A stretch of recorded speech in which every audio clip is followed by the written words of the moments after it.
தௌஹீத்வாதி என்றாலே இந்த மக்கள் முஸ்லீம்கள் வச்சிருக்காங்க, இவர்களெல்லாம் பிரிவினவாதிகள்பா, இவர்களெல்லாம் குழப்பவாதிகள்பா. தொழுகையில் பிரச்சனை பண்ணுவாங்க, ஒரு ஜனாசாவில் பிரச்சனை பண்ணுவாங்க, புதுமையாக உண்டாக்கிட்டு எங்களை குழப்பவாதிகள்னு சொல்கிறாங்க. காலங்காலமாக எங்கள் முன்னோர்கள் எப்படி செஞ்சாங்களோ அப்படி தான் நாங்கள் கடைபிடித்து வருகிறோம். உலமாக்கள் எப்படியெல்லாம் சொன்னார்களோ அப்படி தான் நாங்கள் மார்க்கத்தை, மக்களே நீங்கள் அல்லாஹ்விற்கு கட்டுப்படுங்கள், அவனுடைய தூதருக்கு கட்டுப்படுங்கள் சொன்னாங்க தவிர இமாம்கள் கட்டுப்படுமா சொல்லியிருக்காரா? ஒருத்தன் தாயத்தை கட்டுறான், தர்காவுக்கு போறான், அவங்க கூட சேர்ந்திருந்து அவன் நாளைக்கு மரணிச்சிடான், அவனுக்காக துவா பண்ணுங்கன்னு கேட்குறாங்க. திருச்சியில் ஒரு மதுஹப் இமாம் அந்த மக்களுக்கு உரையாற்றும் பொழுது இய்யாக நஅபுது வ இய்யாக நஸ்தஈன் என்ன அர்த்தம் தெரியுமா? யா அல்லாஹ் நான் உன்னையே வணங்குறேன், உன்னிடத்தில் உதவி தேடுறேன். இமாம் சொல்கிறார், அல்லாஹ்விடத்தில் உதவி தேடுன்னு சொல்லிட்டு நீங்க அவுலியா கிட்ட போறீங்களே, தர்காவுக்கு போறீங்களே, தாயத்தை கட்டுறீங்களே, அப்படிலாம் பண்ணக்கூடாது. யாரு? சுன்னத் ஜமாத்தில் உள்ள இமாம். அவங்க தர்காவுக்கு போகாதீங்கப்பா, தாயத்தை கட்டாதீங்கப்பா, அல்லாஹ்விட்ட உதவி தேடுன்னு சொல்றீங்க, அப்படி இருங்கன்னு சொன்னா அடுத்த நாளே வருது அந்த இமாமே அந்த பள்ளி நிர்வாகம் நீக்கிறது. மனிதர்களே, உங்களை ஒரே ஒருவருந்து படைத்த உங்கள் இறைவனை அஞ்சுங்கள். அவரிலிருந்து அவருடைய துணையை படைத்தான். அவ்விருவரும் ஏராளமான ஆண்களையும் பெண்களையும் பல்கி பெருகச் செய்தான். எவனை முன்னிறுத்தி ஒருவர் மற்றவரிடம் கோரிக்கை வைப்பீர்களோ அத்தகைய இறைவனை அஞ்சுங்கள். உறவினர்கள் விஷயத்தில் அல்லாஹ்வை அஞ்சுங்கள், அல்லாஹ் உங்களை கண்காணித்து கொண்டு இருக்கிறான். இறை நம்பிக்கை கொண்ட மக்களே, நீங்கள் அல்லாஹ்வை அஞ்ச வேண்டிய விதத்தில் அஞ்சிக் கொள்ளுங்கள். நீங்கள் மரணிப்பதற்கு முன்னால் முஸ்லீம்களாக தவிர மரணித்து விடாதீர். இறை நம்பிக்கை கொண்ட மக்களே, அல்லாஹ்வை அஞ்சுங்கள், நேர்மையான சொல்லை கூறுங்கள். அவ்வாறு நேர்மையான சொல்லை கூறும் பொழுது அல்லாஹ் உங்களுடைய செயல்களை சீராக்குவான், அல்லாஹ் உங்களுடைய பாவங்களை மன்னிப்பான். அல்லாஹ்விற்கும் அல்லாஹ்வுடைய தூதருக்கும் கட்டுப்பட்டு நடப்பவர் மகத்தான வெற்றி பெறுவார்கள். வார்த்தையிலேயே சிறந்த வார்த்தை அல்லாஹ்வுடைய வார்த்தைகள் என்றும், வழிகாட்டுதலில் சிறந்த வழிகாட்டுதல் அல்லாஹ்வுடைய தூதர் முஹம்மது நபி ஸல்லல்லாஹு அலைஹி வஸல்லம் அவருடைய வழிகாட்டுதல் என்றும், மார்க்கத்தின் பெயரால் எவையெல்லாம் புதியதாக உண்டாக்கப்படுகின்றதோ அவை அனைத்தும் பித்ஆ என்றும், ஒவ்வொரு பிதஅத்தும் வழிகேடு, அந்த வழிகேடு நாளை மறுமையில் நம்மை நரகில் கொண்டு போய் சேர்க்கும் என்கின்ற செய்தியை நினைவுபடுத்தியவனாகவும், அல்லாஹ் தஆலா நம் மீது கடமையாக்கிய இந்த ஜும்மா தொழுகையை அவனுடைய தூதர் முஹம்மது நபி ஸல்லல்லாஹு அலைஹி வஸல்லம் அவர்கள் காட்டி தந்த அடிப்படையில் தொழுவதற்காக இங்கு ஒன்று குழுமியிருக்கும் நம் அனைவரின் மீதும் வல்ல ரஹ்மானுடைய சாந்தியும் சமாதானமும் என்று நிலவட்டுமாக. அல்லாஹ் தஆலா திருமறையில் கூறுகிறான், ஃபஸக்கீர், நபியே நீங்கள் இந்த மக்களுக்கு உபதேசம் செய்வீராக. ஃபஇன்ன ஸிக்ரா, அந்த உபதேசமானது தன்ஃபவுல் முஃமினீன், யார் இறையச்சத்தோடு கேட்கிறார்களோ அவர்களுக்கு அது பயன் தரும் என்று சொல்லியிருக்கிறான். அப்போது இந்த நேரத்தில் நாம் கேட்கின்ற செய்திகள் இருக்கிறதல்லவா, அல்லாஹ் தஆலா நம்மை கேட்க வைக்கிறான். அதிலே நாம் இறையச்சத்தோடு கேட்டால் நிச்சயம் அதில் நமக்கு மிகப்பெரிய பலன் இருக்கிறது என்பதை நினைவுபடுத்தியவனாக என்னுடைய இந்த உரைக்கு செல்கின்றேன். இன்றைய தினம் எனக்கு தரப்பட்டுள்ள தலைப்பு சத்தியத்தில் சங்கமிப்போம். ஏன் இந்த சத்தியத்தில் சங்கமிப்போம் என்றால், இந்த சமூகத்திலே இன்று பல்வேறு தரப்பான மக்கள் இருக்கிறார்கள். இஸ்லாத்தில் உள்ள மக்களுக்கு பல்வேறு பிரிவுகள் இருக்கிறது. அனைவரும் என்ன பேசுகிறாங்க, நீங்கள் பல பிரிவுகளாக இருக்கிறீங்க பாய், நீங்கள் ஒன்றா இருந்தால், ஒற்றுமையாக இருந்தால் அது உங்களுக்கு மிகப்பெரிய பலமாக இருக்கும் என்று சொல்லப்படுகிறது. ஆனால் இந்த சமூகத்திலே தௌஹீத்வாதி என்றால், ஓரிரை கொள்கையை பின்பற்றக்கூடியவன் என்றால் என்ன நிலை? தௌஹீத்வாதி என்றாலே இந்த மக்கள் முஸ்லீம்கள் வச்சுருக்காங்க, இவர்களெல்லாம் பிரிவினவாதிகள்பா, இவர்களெல்லாம் குழப்பவாதிகள்பா, இவங்க எப்போ பார்த்தாலும் பிரச்சனை செய்யக்கூடியவங்க. ஒரு தொழுகையில் பிரச்சனை பண்ணுவாங்க, ஒரு ஜனாசாவில் பிரச்சனை பண்ணுவாங்க, இவங்க புது வகையில் தொழுதாங்க, இவங்க தான் இன்றைக்கி எல்லாம் புதுமையாக உண்டாக்கிட்டு எங்களை குழப்பவாதிகள்னு சொல்கிறாங்க. எங்கள் காலங்காலமாக எங்கள் முன்னோர்கள் எப்படி செஞ்சாங்களோ அப்படி தான் நாங்கள் கடைபிடித்து வருகிறோம். எங்களுடைய உலமாக்கள் எப்படியெல்லாம் சொன்னார்களோ அப்படி தான் நாங்கள் மார்க்கத்தை கடைபிடிக்கிறோம். ஆனால் இன்றைக்கி புதுசாக மார்க்கம்னா இப்படி கிடையாதுன்னு சொல்கிறாங்க. தொப்பியெல்லாம் மார்க்கத்திற்கு அளவுகோல் இல்லைன்னு சொல்கிறாங்க. திருமணம் என்றால் இப்படி தான் சொல்கிறாங்க. அனைத்திலும் புதுமையை உண்டு பண்ணிவிட்டு இன்று சொல்கிறாங்க ஒற்றுமையாக இருந்தாக்கா, ஒற்றுமையாக இருந்ததை குலைத்தது யார்ப்பானா தௌஹீத்வாதிகள் சொல்கிறாங்க. எதுங்க ஒற்றுமை? எது ஒற்றுமை? எந்த ஒற்றுமையில் நாம் உண்மையாக சங்கமிக்க வேண்டும்? உண்மையிலே ஒற்றுமை என்றால் அல்லாவிற்கும் அல்லாஹ்வுடைய தூதருக்கும் கட்டுப்படுகின்ற விஷயத்தில் நாம் அனைவரும் ஒன்றாக இருக்க வேண்டும். அந்த மக்களையும் அழைப்போம், நாமளும் உட்காருவோம், சொல்லுங்கள், குர்ஆனில் உள்ள செய்திகளை நீங்கள் மக்களுக்கு சொல்லுங்கள், நாங்களும் சொல்கின்றோம், அதில் நம் கருத்து ஒன்றுபட்டால் அதை நம்ம பின்பற்றுவோம்னு சொன்னாக்கா அதெல்லாம் முடியாதுங்க. எங்களோட முன்னோர்களை நாங்கள் எப்படி பார்த்தோமோ அப்படி தான் இருக்கணும்னு சொல்கிறாங்களே, இதுதான் ஒற்றுமையா? அல்லாஹ் தஆலா திருமறை குர்ஆன் சொல்கின்றான், வா அத்தீஉல்லாஹ வா அத்தீஉர் ரசூல், மக்களே நீங்கள் அல்லாஹ்விற்கு கட்டுப்படுங்கள், அவனுடைய தூதருக்கு கட்டுப்படுங்கன்னு சொன்னாங்க. தவிர எங்கேயாவது ஒரு இடத்துலையாவது உங்களுடைய முன்னோர்கள் கட்டுப்படுங்கப்பா, உங்களுடைய பெற்றவங்க கட்டுப்படுங்கப்பா, உங்களோட உறவினர்கள் கட்டுப்படுங்கப்பா, ஜமாத் ஆலிம்கள் கட்டுப்படுங்கப்பா, இமாம்கள் கட்டுப்படுங்கப்பா சொல்லியிருக்காரா? எங்கேயுமே சொல்லலைங்க. அல்லாஹ் சொன்னது இரண்டே வார்த்தை, வா அத்தீஉல்லாஹ் வா அத்தீஉர் ரசூல், நீ அல்லாஹ்வுக்கு கட்டுப்படு, அல்லாஹ்வுடைய தூதருக்கு கட்டுப்படுன்னு சொன்னாங்க. இந்த கட்டுப்பாடு விஷயத்தில் அல்லாஹ் சொன்ன செய்திகள் நம்ம சொல்கிறோங்க, அதன் அடிப்படையில் ஒற்றுமைக்கு வாங்கன்னாக்கா அந்த ஒற்றுமை வேண்டாம்ப்பா, அந்தலாம் ஒற்றுமை இல்லைங்க. அல்லாஹ் சொன்னதும் அல்லாஹ் சொன்னதெல்லாம் அது ரைட்டு தான் இருக்கட்டும், இருந்தாலும் எங்களுக்கு எங்களுடைய முன்னோர்கள் என்ன சொன்னார்கள், எங்களுடைய ஆலிம்கள் என்ன சொன்னார்கள், அதுதான் மார்க்கத்தின் அளவுகோல் என்று சொல்கிறார்களே. அல்லாஹ் தஆலா குர்ஆன்ல சொல்றான், குல் அத்தீஉல்லாஹ வ அத்தீஉர் ரசூல், நபியே இந்த மக்களுக்கு சொல்லுங்க, அல்லாஹ்வுக்கு கட்டுப்படு, அவன் தூதருக்கு கட்டுப்படுன்னு சொல்லுங்க. ஃபஇன்ன தவல்லவ் ஃபஇன்னல்லாஹு லா யஸ்ஜு கஃபீர், அவர்கள் புறக்கணித்தால், யார் அல்லாஹ்வுக்கு கட்டுப்படு அல்லாஹ்வுடைய தூதருக்கு கட்டுப்படுன்னு சொல்லும் பொழுது யார் அவற்றை புறக்கணிக்கிறார்களோ தன்னை மறுப்பவர்களை அல்லாஹ் நேசிக்க மாட்டான். ரெண்டே வருதாங்க. நாம் அனைவருமே கட்டுப்பட வேண்டியது யாருக்கு? அல்லாஹ்வுக்கு கட்டுப்பட வேண்டும். எந்த ஒரு செய்தியாக இருந்தாலுமே அல்லாஹ் சொல்லியிருக்கிறானா செஞ்சுட்டு போய்கிட்டே இருக்க வேண்டியது தான். இந்த உலகமே ஒன்று திரண்டு இது இப்படி இல்லைப்பா இப்படி தான் சொன்னாக்கா அதை நாம் செவியில கேட்க தேவை கிடையாது. அதில் 1000 நன்மை இருந்தாலும் அந்த நன்மை தேவையில்லை. இன்றைக்கி என்ன சொல்கிறாங்க தெரியுமா? இந்த சிஏஏ பிரச்சனை வந்துச்சுங்க, என்ஆர்சி பிரச்சனை வந்துச்சுங்க, ஒரு போராட்டம் பண்ணுறோம், ஒரு ஆர்ப்பாட்டம் பண்ணுறோம், மக்கள் எல்லாம் கூட்டம் கூட்டமாக காட்டினா தான் அரசாங்கம் பயப்படுன்றாங்க. இது மக்களை கூட்டமாக காட்டணும், அதற்காக அனைவரும் சங்கமிக்க வேண்டும் என்று சொன்னால் மார்க்கம் தேவையில்லையா? அல்லாஹ் தஆலா எந்த மார்க்கத்தில் நீங்கள் ஒன்றாக இருங்கள்னு சொன்னானோ அந்த மார்க்க அடிப்படை தேவையில்லையா? ஒருத்தன் தர்காவுக்கு போகிறான், ஒருத்தன் தாயத்தை கட்டுறான், ஒருத்தன் மார்க்க அனாச்சாரங்கள் செய்கிறான், எல்லாம் ஒன்று கூடி ஒன்றா இருப்போம், உன் மார்க்கம் உனக்குப்பா என் மார்க்கம் எனக்குப்பா அப்படி தான் சொன்னாங்க. இதையாவது ஒன்று சொன்னாக்கா லக்கும் தீனுக்கும் வலியுதுங்க, உங்கள் மார்க்கம் உங்களுக்கு எங்கள் மார்க்கம் எங்களுக்கு என்று சொல்கிறார்களே, இந்த வார்த்தையை அல்லாஹ்வுடைய தூதர் எப்போ சொன்னாங்க? குல் யா அய்யுல் காஃபிரூன், அந்த மக்களை பார்த்து சொல்லுங்க நீங்கள் காஃபிர்கள்னு சொல்லுங்க. சம்பவத்தில் அபுஜஹல் அந்த மக்கள் அல்லாஹ்வுடைய தூதருக்கு ரொம்ப துன்புறுத்துறான்.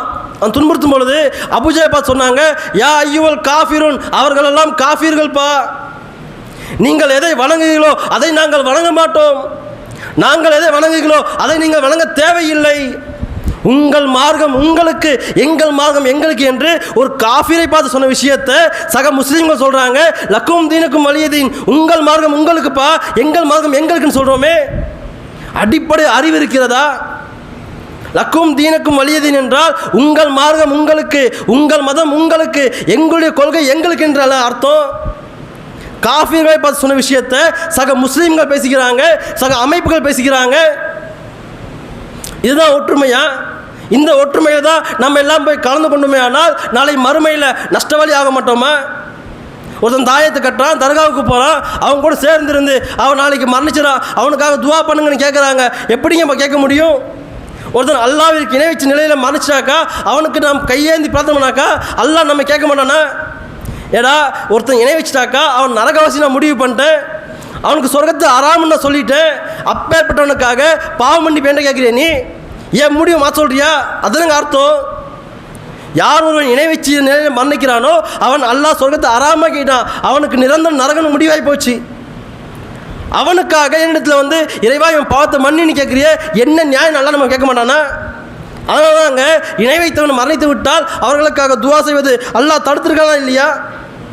ஆனால் இன்றைக்கி எதுவுமே தேவையில்லைங்க, எங்களுக்கு இந்த மார்க்கம் போதும். என்ன சமூகம் ஒற்றுமையாக இருக்க வேண்டும், அவன் எந்த அனாச்சாரம் செய்யட்டும், அவன் எங்கே வேணால் போகட்டும், அவன் என்ன பாவமான காரியம் செய்யணும், நமக்கு என்ன எல்லாரும் ஒற்றுமையாக இருக்கணும்ப்பா.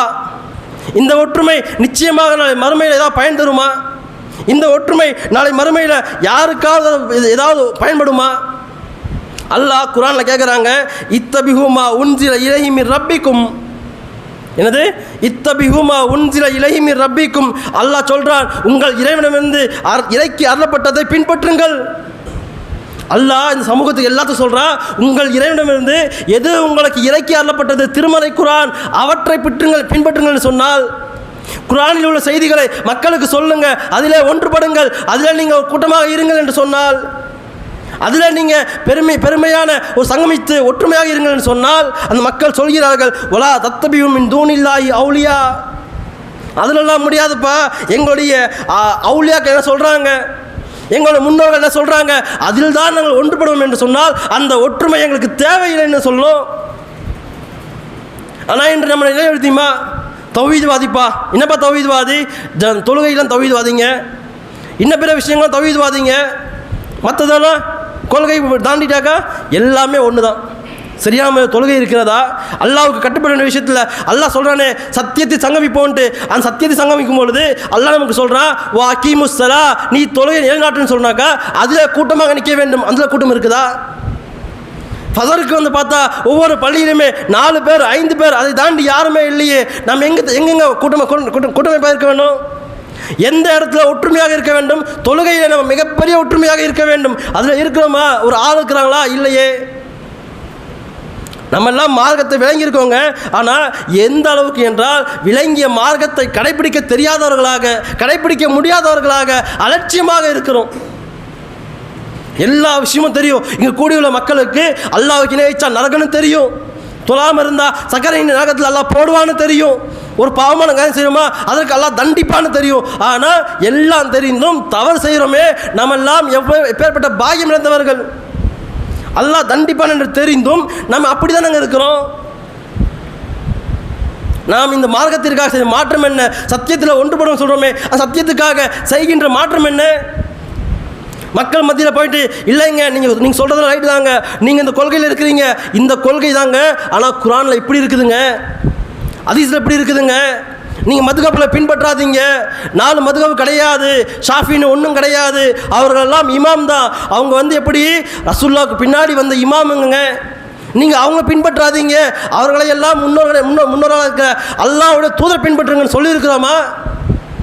எந்த பிரச்சனையும் நமக்கு வரக்கூடாதுங்க. நமக்கு என்ன தௌஹீத் நான் விளங்கிட்டேன், என்ன வரைக்கும் போதுங்க, நான் சரியாக இருக்கிறேன்னா, நான் தொலை வரேன்னா, அவ்வளோதாங்க முடியும்.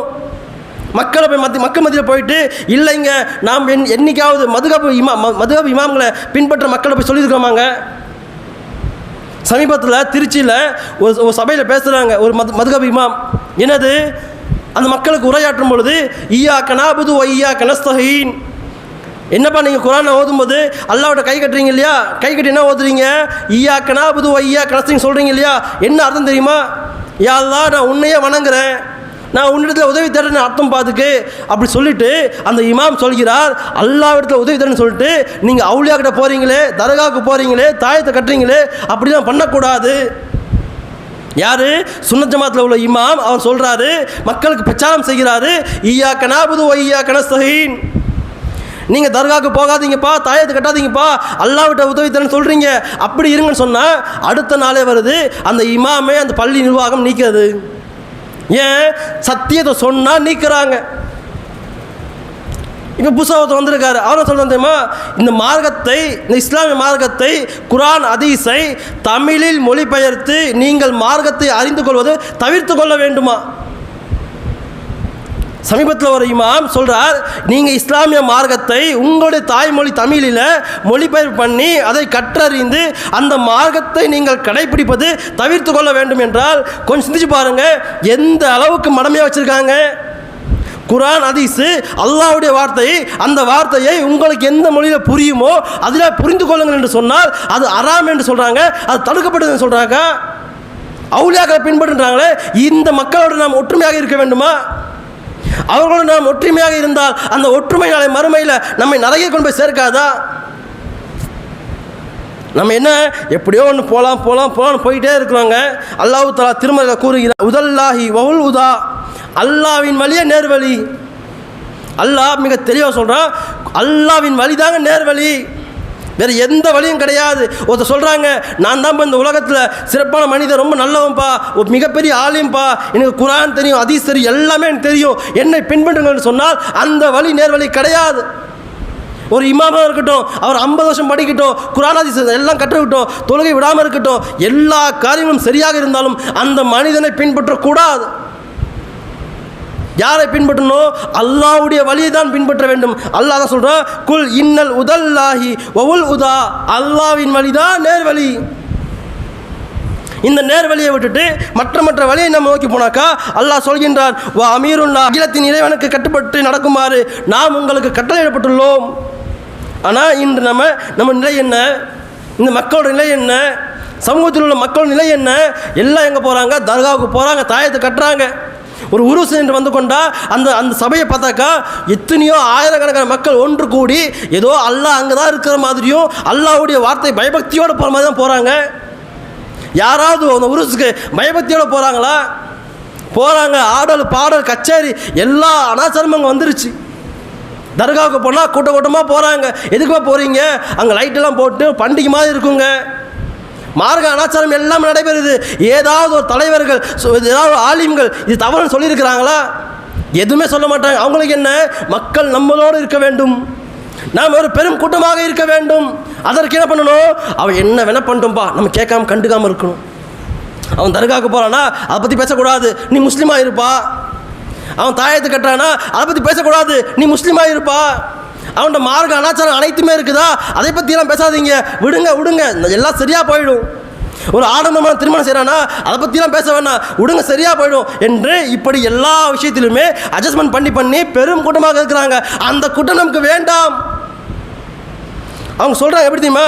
தர்காவுக்கு போனாலும் பரவாயில்ல, தாயத்தை கட்டினாலும் பரவாயில்ல, ஆடம்பர கல்யாணம் பண்ணாலும் பரவாயில்ல, மார்க்க அனாச்சாரங்கள் எல்லாம் இருந்தாலும் பரவாயில்ல, தேர்தலுக்காக மக்கள் மத்தியில் எப்படி வேணால் வாழ்ந்து போகலாம், எப்படி வேணால் வளைஞ்சு போகலாம், எப்படி இருந்தாலும் பரவாயில்ல என்றால் அந்த ஒற்றுமை நமக்கு நிச்சயமாக வேண்டாம். நமக்கு வேண்டிய ஒரே ஒற்றுமை, ஓ அத்தீவுல்லாஹ் ஓ அத்தீவு ரசூல், அல்லாஹ்வுக்கு கட்டுப்பட்டு அல்லாஹ்வுடைய தூதரை கட்டுப்பட்டு நடக்கிறோமே, அதிலே ஒற்றுமை போதுமானது. அந்த ஒற்றுமை தான் இம்மையிலும் வெற்றி தரும், நாளை மறுமையில் வெற்றி தரும் என்பதை நம்முடைய உள்ளத்தில் மிக ஆழமாக பதிய வேண்டும். நாம் ஒன்றை தெளிவாக புரிந்து கொள்ள வேண்டியதான், நாம் இந்த சமூகத்தில் ஒற்றுமையாக இருக்க வேண்டும் என்றால் அந்த ஒற்றுமை அல்லாஹ்வுக்கும் அல்லாஹ்வுடைய தூதருக்கும் கீழ்ப்பணிந்து நடக்கிறோம் இல்லைங்களா, அதிலே தான் ஒற்றுமையாக இருக்க வேண்டும் என்பதை நினைவுபடுத்தி என்னுடைய உரையை முடித்துக் கொள்கிறேன். அஸ்ஸலாமு அலைக்கும் வரஹ்மத்துல்லாஹ்.